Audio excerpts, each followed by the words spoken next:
électrifier tous les secteurs, bâtiments, industrie, transport, ne pourra pas se faire si on ne monte pas en puissance notre capacité de production d'électricité.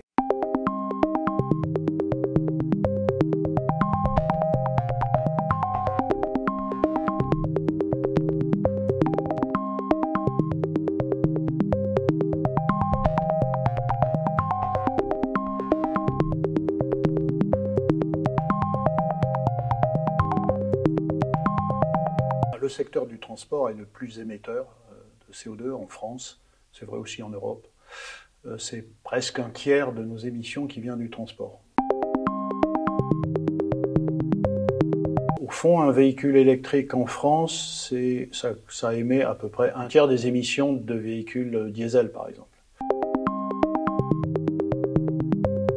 Un des aspects de la transition énergétique, c'est l'électrification, c'est-à-dire tous les scénarios indiquent que pour décarboner, il faut électrifier.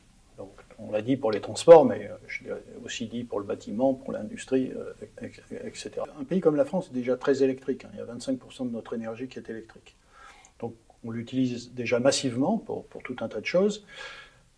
Passer à un niveau d'électricité supérieur, ça veut dire faire encore plus d'éoliennes solaires, faire plus de nucléaire, peut-être maintenir des énergies fossiles parce qu'il faut de la pilotabilité, hein, c'est très compliqué.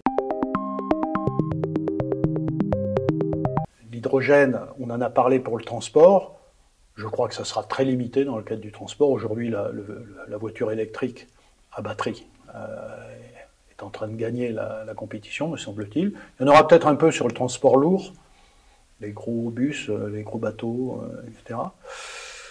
Mais par contre, voilà, si on me demandait de définir des priorités, je dirais faisons de l'hydrogène, par exemple, pour décarboner l'industrie, parce qu'il y a tout un tas de procédés industriels qui aujourd'hui utilisent de la chaleur ou utilisent des sources de carbone pour produire de l'acier, du ciment, etc. Et on pourrait utiliser de l'hydrogène pour ça. Donc il en faudra un peu moins que ce que nécessiterait par exemple le transport.